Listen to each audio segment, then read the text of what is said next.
हजरात मैं चाह रहा हूं कि शायरों की फहरिस्त को आगे बढ़ाऊं, लेकिन ये बात सच है कि प्रोग्राम का जो असल मग़ज़ हुआ करता है वो हजरत सदर मोहतरम के नासिहाना कलिमात हुआ करते हैं। मैं ज्यादा कुछ न कहते हुए आज के इस प्रोग्राम के सदर मोहतरम आली जनाब इज्जत माब हजरत मौलाना अफरोज आलम साहब से मोतबाना दरख्वास्त कर रहा हूं कि हजरत वाला तशरीफ फरमा होकर अपने मुख्तसरन नासिहाना कलिमात से हम सामीन को नवाजें।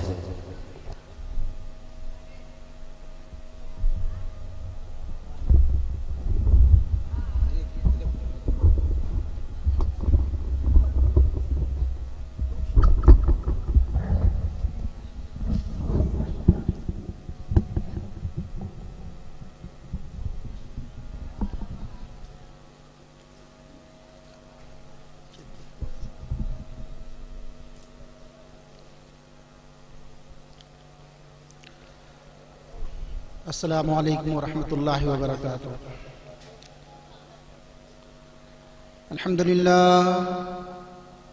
अल्हम्दुलिल्लाह वकफ़ा वसलामुन अला इबादिल्लज़ीना इस्तफ़ा अम्मा बाद क़ाल अल्लाहु तआला फ़िल क़ुरानिल मजीद अऊज़ु बिल्लाहि मिनश शैतानिर रजीम बिस्मिल्लाहिर रहमानिर रहीम क़ुल हाज़िही सबीली अद'ू इलल्लाहि अला बसीरतिन अना व मन इत्तबअनी क़ाल रसूलुल्लाह सल्लल्लाहु अलैहि वसल्लम कुल्लुकुम राइन व कुल्लुकुम मसऊलुन अन रइयतिही औ कमा क़ाल अलैहिस्सलातु वस्सलाम। दुरूद शरीफ पढ़ने भाई। अल्लाहुम्मा सल्लि अला मुहम्मदिन व अला आलि मुहम्मदिन कमा सल्लैता अला इब्राहीम व अला आलि इब्राहीम कमा सल्लैता अला इब्राहीम व अला आलि इब्राहीम इन्नका हमीदुम मजीद। अल्लाहुम्मा बारिक अला मुहम्मदिन व अला आलि मुहम्मदिन कमा बारकता अला इब्राहीम कमा बारकता अला इब्राहीम व अला आलि इब्राहीम इन्नका हमीदुम मजीद। मेरे मोहतरम दोस्तों बुजुर्गों, आज जिस शख्सियत और जिस जात का तज़किरा होने वाला है, जिसके लिए ये शोराए किराम हमारे दिल खैराबादी साहब, ताबिश रहमान भाई और बहुत से शोराए किराम और जिसकी निज़ामत के लिए अकमल अदीब भाई आए हुए हैं, वो ऐसी हस्ती है जिसका तज़किरा होगा। खुदा की कसम वो हस्ती ना आती अगर तो ये दुनिया वजूद में ना आती। सिर्फ आप नहीं, ये सूरज भी ना होता, सिर्फ आप नहीं, ये दुनिया भी ना होती, ये दुनिया का निजाम, हवा पानी कुछ भी ना होता।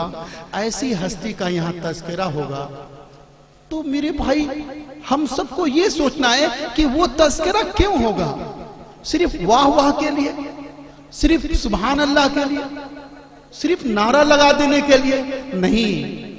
वो हस्ती जिसका तज़किरा होगा, सब लोग तज़किरा करेंगे। कोई ताइफ के मैदान में पत्थर खाने का तज़किरा करेगा, तो कोई नबी पाक सल्लल्लाहु अलैहि वसल्लम के पेट पर जो पत्थर बंधा भूख की वजह से उसका तज़किरा करेगा, तो कोई नबी के दांत की तारीफ करेगा, तो कभी कोई नबी पाक सल्लल्लाहु अलैहि वसल्लम के जिंदगी की तारीफ करेगा और जिंदगी को बताएगा कि कैसे जिंदगी गुजारे और कैसे दीन की मेहनत किए। तो ये सारे तज़किरे का मकसद मेरे मोहतरम दोस्तों बुजुर्गों सिर्फ ये है कि हम सब के दिल में अपने नबी से मोहब्बत हो जाए।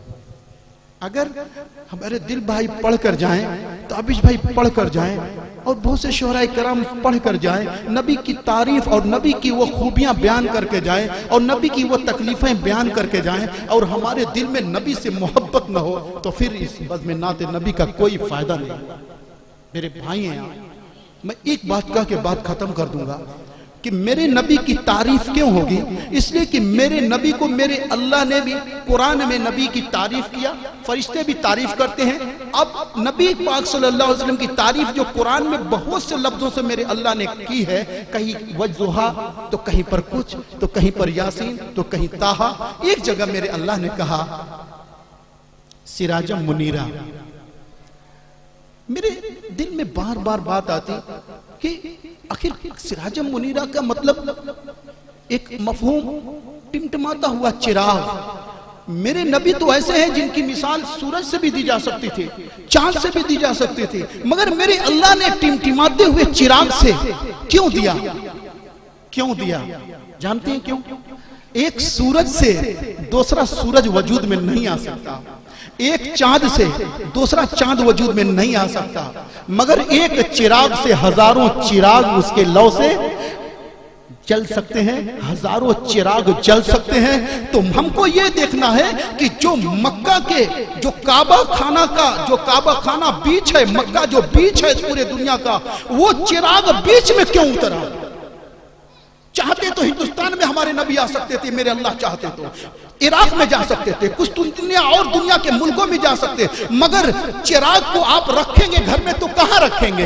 बीच में रखेंगे, ताकि उसकी लौ से पूरी दुनिया यानी पूरे घर वाले लोग फायदा उठाएं। ऐसे ही मेरे अल्लाह ने मेरे नबी को बीच में उतारा कि हिंदुस्तान वाले भी फायदा उठाएं, दुनिया के कोने कोने वाले उस लौ से फायदा उठाएं। क्या मतलब? वो चिराग जैसे जल के चला गया वैसे हम भी जलें। वो अगर सर पर टोपी रख के गया है पूरी जिंदगी, बाजार में भी मेरे नबी कभी बगैर सर खोल यानी ऐसे नहीं गए कि सर खुला हुआ हो, सर ढाप के गए। मैं हाथ जोड़ के एक बात कहूंगा कि उस लौ से अगर हम लौ लगा रहे हैं तो सोचें कि हम कहां हैं।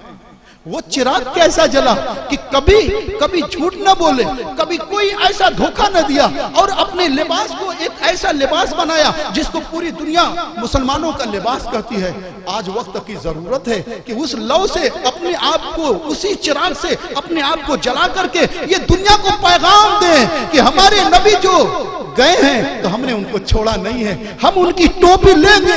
मौलाना नजीर साहब की उम्र में अल्लाह बरकत नसीब फरमाए, मेरे आंखों में आंसू आ गया जब वो ईदगाह में एक बात कहे कि आज जरूरत इस बात की है, दुनिया में जो हालात मुसलमानों के हैं, आज अपनी पहचान बनाने की जरूरत है, अपने सर पर टोपी रखने की जरूरत है, चेहरे पर दाढ़ी रखने की जरूरत है, अपने लिबास को इस्लामी लिबास में लाने की जरूरत है, ताकि हम ट्रेनों पर हों तो कहे कोई कि हाँ ये मुसलमान है। आज हम 20-30 करोड़ के करीब हैं, मगर ट्रेनों पर चलते हैं तो दुख होता है कि चंद लोग मुसलमान नजर आते हैं। अगर ये सफर करने वाले और ये बाजारों में जाने वाले अगर मेरे नबी से लौ लगा करके नबी के चिराग के होने का मतलब समझ लेते, तो जब नबी बाजार गए तो टोपी लगा करके जाते, तो मुझे मेरे भाई कहने में ये बात बड़ी खुशी होती कि आज मुसलमान बाजार में जाता तो टोपी लगा कर जाता। दुख इस पर होता है कि एक मुसलमान को मारा जा रहा है, चंद मुसलमान और हैं मगर वो टोपी वगैरह नहीं लगाए हुए हैं। जो मारने वाला है ये समझता है कि यही एक अकेला मुसलमान है, इसको मार दो।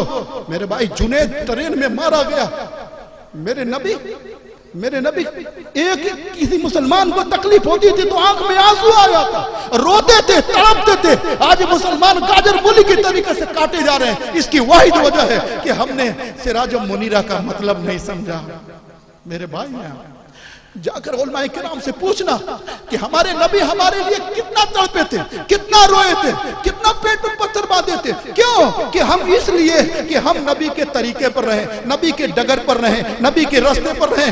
आज की ये तारीफ जो होगी, नबी का जो तस्करा होगा, इस तस्करे का ये फायदा होना चाहिए कि आज हम जब घर जाएं तो ये तय करके जाएं कि हमारी जिंदगी अब नबी से मेल खाएगी। कौन कौन है ये नियत करता है कि हम इंशाअल्लाह आज से हम नबी से मेल मिलाएंगे अपने आप को, नबी से मेल और नबी के डगर पर, नबी के रास्ते पर चल करके पूरी दुनिया में अपनी तादाद बताएंगे। अपने सर पर टोपी रखकर, अपने चेहरे पर दाढ़ी रखकर, अपने लिबास के जरिए से कहीं जाएंगे, बताएंगे पूरी दुनिया को कि हम मुसलमान कितने ज्यादा हैं। वक्त की जरूरत है, नबी से मेल भी खाना है और दुनिया में अपनी पहचान भी बनाना है। अल्लाह तबारक व तआला हम सबको अपने नबी के डगर पर चलने की और खुसूसी तौर पर इस शोराए किराम की बात को सुनकर अपने जिंदगी में तब्दीली लाने की तौफीक नसीब फरमाए।